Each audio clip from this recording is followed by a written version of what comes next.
Hey guys, what's up? It's Jotakun Senpai. I'm changing my name to Jotakun Senpai instead of Jotaku Senpai because I guess there's already another YouTube channel with that name. So to avoid some issues, I'm just gonna change it and just add it and or whatever. Anyway, back at it again with Black Clover chapter 272. It is lit. It's super lit. I read it like a few times and decided to do my review for it. Sorry it took me so long to get back into it. I just got like another job, so I've been trying to like manage working there and still making videos, but hopefully I can get into a schedule where it doesn't really affect how many videos I upload. I'm also going to be doing some more videos over different stuff, maybe some of the Boruto chapters. I'm catching up on Jujutsu Kaisen. I also read like Mashal, and there's some other series that I read too, but I'll get into that in maybe another video. Just let me know what you guys think and what series that you guys want me to cover. But until then, I'm just gonna start making some more stuff. Hopefully, get some traction coming to the channel. Without further ado, let's get into the chapter. So the first off starts with this color page with Asta and Libe sitting back and forth. It's kind of like after they shook hands and whatnot, and you got Lictia sitting in the middle, kind of like showing like the bond between them because they're both connected to each other by her, other than the grimoire. Anyway, getting into the chapter, it starts off with Yuno's training, and Yuno's standing there and he's in front of this wall. There's a whole bunch of craters, so it looks like, I know that people are mad you compare it to Naruto, but it is kind of like Naruto, like with Sasuke training in with Kakashi, and he's learning the Chidori, and he's like blasting out the walls. But I guess that's just a trope in the anime where you gotta test your abilities out on something, not other people. So he's trying out on some rock wall. But he's standing there and he's just like, why don't you come out instead of washing? And then Langris comes. Langris, it's been a while since Langris was even in the manga. I think the last time we seen him was during the Elf Invasion arc when he was fighting Yami, Finral, and Jack. Anyway, off rip, Yuno's giving him disrespect, calling him the former vice captain, and Langris saying that's uncalled for, saying he's nasty. He's looking for Bell too because he's used to seeing Bell because Bell is usually always out. Yuno tells him that he's in the grimoire, so I'm assuming that she's still gathering up mana. Then you get some inner dialogue with Yuno saying that he found a way to defeat Xenon, which I want to know what it is. I guess since he is more strategic anyways, he does like to come up with more battle plans instead of just like brute strength, kind of like Asta, so it's like vice versa. But he asks Langris why he's there. And Langris, this is kind of like interesting. I didn't really expect this at all. He says that he knows that Yuno's looking for a spatial magic user, so he could probably test out and train and fight with Langris in order to try to get like a feel for spatial magic, since Xenon is a spatial magic user, which is also pretty cool. I didn't really expect that Langris would be the one that helped Yuno train. But it is pretty cool. You can see like the dynamics with Asta and Yuno, because they're both training with vice captains. Even though Yuno is the vice captain now, Langris still had the title before. I'm not sure what it was that made them switch. I'm not sure if Yuno just got stronger than him, or if he just had more merit and more missions and stuff, like more rank underneath his belt. You know what I mean? But either way, moving on. So I guess they're going to start training. Yuno kind of says he would rather do it by himself, but he's willing to take the help from him, which shows some growth with Yuno, because I know he never really liked Langris, just because, like, first off, Langris is just an asshole. Second off, he's seen him like basically almost kill his brother during that fight with the squads, so that will turn anybody off from the old vice captain. But anyway, moving on. Then it skips back over to Asta and his training, and you just see Libe and Asta on the ground. They're all hurt, and I guess they've been fighting for a while because Nacht says that he lost again. And Asta's like just like saying, Nacht is so strong. How am I gonna be able to like figure it out? And we've been trying so many times, and nothing's been working against him. And Libe's thinking like, how come he can't get into like the mode 2 or whatever? And I guess when Asta's in black mode, Libe's getting hurt just as much as him, so he's receiving the same damages. So I'm wondering, like, that makes me think with Dante and Lucifero, did Lucifero take that damage too when Asta defeated him with that slash? Because that's like an anti-magic slash. Maybe that's why he didn't say anything, or if he didn't come out, because if they shared the same damage, that would make a lot of sense. It's like he sealed off his power, kind of, or it just took like a really fatal blow. I know Dante has the body regeneration spells and the body magic, but Lucifero doesn't have that ability too, so I'm not sure if that like affected him deeper since it was anti-magic. But that's also another theory. I think that's pretty cool. Anyway, getting back to the chapter, you see Asta crawling over to this basket, and it has all of these treats in it, and it's magic treats, so it's like magic food that'll restore vitality. And Asta says that Doc brought those over from the Spade Kingdom resistance, and that also makes me think maybe those could be Charmy's parents in the in the Spade Kingdom, because it's not the only person that we've ever seen with like the healing food was Charmy. It was because of her food magic, which is like when it came to her cotton magic, it didn't really make sense that she could make food out of that could restore people's food. I mean, it was kind of weird that she was able to make sheep out of her cotton magic that could make food that would restore people's mana and heal their injuries, which doesn't really make any sense. And then we found out that she was half dwarf, and it was coming from her food magic. So that dwarfen magic, the food magic, could come from her parents, and her parents could be in the Spade Kingdom. That's the only logical thing that I'm really thinking of, because she's the only other person, and it just happened to come from the Spade Kingdom. Because when I first read the chapter, and when I was reading the spoilers, I thought that Asta talked to Charmy and she was able to bring him some food, but it turns out some other people. So that's like another thing.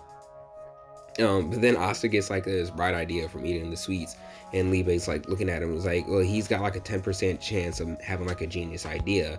And move on to the next page, and you see that Asta just told Libe to get on his shoulders, and he's screaming combine. So it's like a 90% failure. So he starts calling him a 90% idiot. I think that's a cool nickname that he's giving him.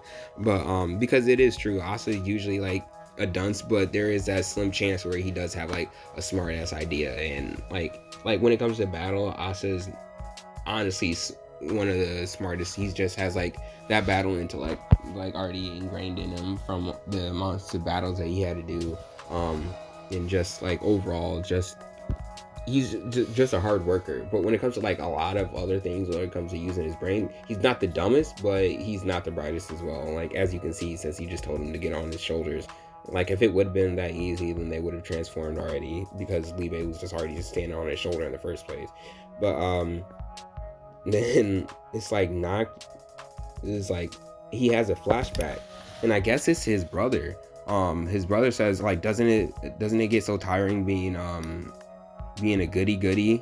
And he's saying like, well, don't you get tired from doing the things that you like to do all the time? He's saying like, oh, you idiot, how do you get tired from having free time? So that's Nox's brother, I guess.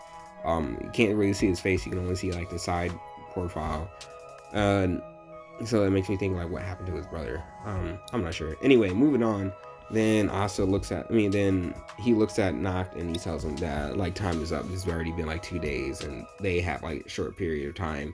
And Asta's shocked too. I didn't really think that it was 2 days. I'm not sure if if Noct is lying to him to try to like push him, or if actually 2 days had passed. And if it was 2 days had passed, does that mean that started training with Langris on the last day, or has he been training with him this entire time?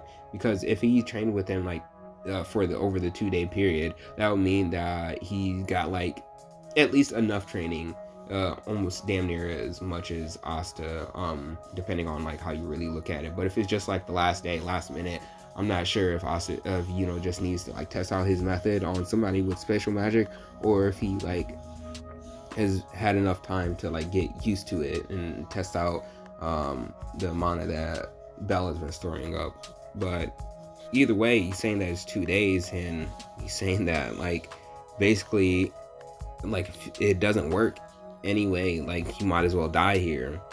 So it's like he's like serious, gonna like finally push Asta to his limit. Like I'm sure that he never really intended on killing Asta, because like in the last panel, his brother was saying that he was a good guy. I'm not sure if he just like went down a darker path, like if his brother died, or if he just like really is just like still a good person, because he still has morals and everything. Like he's like really plain cut. Like there's good, like black and white. Like there's good and bad, and he's all about like absolute justice, it would seem. So maybe he's just using it as a method to try to push Asta. But then he activates the spell, and it surrounds the whole room in darkness. And it's just monozone, dark prison hunting ground. You see nothing but darkness, and you see like these arms, these shadow arms, just like wrapping around everything and just everywhere. And I kind of like the panel though, because it's like all black, but like the detail in it is in gray and darker variants of like black, like the whole gradient scale. And then Asta's in like gray, so you can kind of see like the distinction between him and like the surrounding spell. Asta's confused because he can't see anything. Then boom, he gets hit by Noct, and then he's like thrown off, and he says he can't sense any of the ki, and he doesn't know what's going on. And then Noct says he had potential, and it was a shame that it had to come to this. And then he just starts going in on Asta, just like hitting him all over. And there's nothing that Asta can do because he can't sense or dodge. He can't dodge if he can't sense the ki. That's literally all that he had to base his sensing off of. And he says, death is creeping up on me from the darkness. I can't sense a thing. This is true terror. Like he's dead ass, like just scared shitless. Basically him and Libe, like they're backed up against the wall, but they still can't unite. Like they thought that maybe since their feelings were the same, like they both wanted power, Asta in order to save Yami, and Libe in order to get revenge, but they still can't do anything. Like, but the one thing that they really can relate on is that they don't want to die there before they can get what they want. And also they can't let each other die because they know what's on the line for each one of them. So it's like mutual. And then there's a panel of black. And it's just like a white dot sparkle. And you see Noct.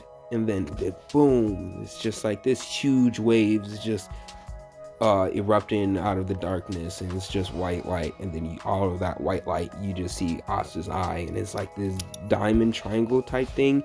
The one thing I can compare it to, I know people don't like another Naruto reference, it does look like Sage Mode. It does look like Naruto's 6-pass Sage Mode eye, just because it's got like the slit, and then like the vertical it's got the vertical slit and then the horizontal split. But either way, that's got me excited. I for one think that next chapter he's not going to show the full transformation. He's just going to wait until they finally invade the Spade Kingdom, just for anticipation's sake. Maybe he might show like a little bit of it, but I doubt it, just because I don't think that there would be a point in showing off the transformation too soon, and then you go into the battle, and then he's just like it's not as big, it's not as impactful. Just like how they aren't showing too many things from the other people training. Like with like we only got the little segment of him and Langris together. Like I guess we just found out about it. So it's kind of like, because a lot of people were just wondering like what was Yuno going to be doing, because they at least knew what Asta was doing, and we at least knew what Noelle was doing, because she was in the Heart Kingdom and training with the elves, about to learn ultimate magic, and we haven't seen too much about that either. So my thoughts are, maybe they might go over to the Heart Kingdom. Maybe we might see like a little bit of training, get a little bit of lore of the elves, and see like some of the lineage of Lick's descendants that we saw. Because if there was like another child, I wonder if like somehow, like a lot of people have been thinking like if somehow Lycia is like a descendant of them somehow. I'm not sure if that's like where the mutation with Asta, like where her draining magic came from. Like I'm not sure, because that is kind of like a little bit of arcane, and you could say that the arcane lineage does run in Lick's family, because when Tetia was dying, there was like they used this, like she was in like around the spell. I'm not sure if like the reincarnation spell kind of affected her because because it brought back Yuno's spirit. But I don't know, it's just me theorizing and me just talking out of my ass, but you never know. But also we should get to see like some of the stuff that could be happening to Laura Petrica, or how do you say it? Laura Petrica? Laurel. Just call it Laurel. um, well, I hope we get to see what some of the stuff that's happening with her in the Spade Kingdom, because we haven't seen anything of her since she was captured. And hopefully, since they have her, and if they go over there to see what she's up to, you might see the state of Yami and William too, just because they are the two main people that could avert this whole issue if they get brought back to the Clover Kingdom. Or if they die, they could bring about basically the end of the world, where 90% of the world is just going to be taken over by demons and killed and whatnot, and only the strongest people will be left. But it would be nice to see like the state of them and whatnot, what they're going through. But the last thing that I want to say before I wrap up, some of the things that I do anticipate and I'm really excited for is to see Asta's transformation. I wonder if it's going to come with like more spells that he's going to be able to use, like actual spells instead of just manipulating the mana, the anti-mana, and flinging the swords around. Not gonna lie, that it's still cool. I do believe that Asta is going to be able to like make all of the swords float, just kind of how like Libe does, just because it's like a combination of the two. But I believe that Asta would probably like dual wield and then have like two other swords flying around. Mainly, I still think that he's gonna have like the Demon Dweller and the Demon Slasher, Demon Decapitator. I like the Demon Decapitator name just because decapitation. I don't know. That sounds weird, but I like the Demon Slasher too. But either way, I think that he's going to dual wield the Demon Slasher and the Demon Dweller sword, and then just have the Demon Annihilator and the Demon Dweller and the Demon Slayer sword like floating around him. I still like to see Asta like riding around on the Demon Slayer sword, just because that was like a little cool aspect that he's able to like control the mana in the blade, which it was kind of like foreshadowing, seeing like to see with Libe using the blades like how he did when Asta first jumped on the sword, and he was able to like manipulate them and like call them back and stuff like that. Now we see that Libe is able to do the same thing basically, but he has better control over them just because he's the one with the power of the anti-mana, so, or anti-magic. So like I think that's another cool aspect. I wonder what the transformation is going to look like, if it's gonna be like something similar to Nox, or if it's gonna be something similar to like the Dark Triad. Because with the Dark Triad, since they don't have 100% of the power of the demons, due because they're still in the demon realm, it's like low-key different. You can still see like the differences between them and like their regular forms, I guess, but it's not like they're only like covered by like a little bit of it. But with like Nox form, he's like basically like a full-on fusion with his demon, like his whole demon like shrouds over his body basically. I wonder what Asta is gonna look like too. People have been bringing up a lot of Hungry Joker, Tabata's old work, and they're comparing it to that. A lot of the stuff, because I know I've seen on Twitter there was a comparison between the eye of transformation and the eye of one of the characters. I never read Hungry Joker. I think I only read like the first few chapters, but I never like got into depth and like finished the series. But yeah, I think all of this is cool. If I gave a chapter an overall rating, I'd say it's 9 or 8, just because we did see like at least it's not just like straight on Asta training, which I never really had a problem with. But since it is coming up, the 2-day period for the battle to start, I wanted to see what the other people are up to. But I real life can't believe that 2 days had already passed. I thought that at least they would show a little bit more of the other people's training. Like I get that we got to see training with Langris, but we never seen like any of the battle. We never seen like the whole process or what type of spell that came up with, and why like those what spell created those craters, if it was a new spell or if it was just something else. But I also want to see more of Noelle, because it's literally been a while. The last thing we saw was like her waking up in the Heart Kingdom and then being told that she was going to learn ultimate magic by the elves. I want to learn a little bit more about that. But anyway, that's all I really got to say. Sorry for the long video. Sorry for the long wait for any more videos and whatnot. But I hope you guys like it. If you like the video, like it, comment, rate, subscribe. Let me know what you guys think. Make sure to follow the channel, follow my art Instagram, follow my music.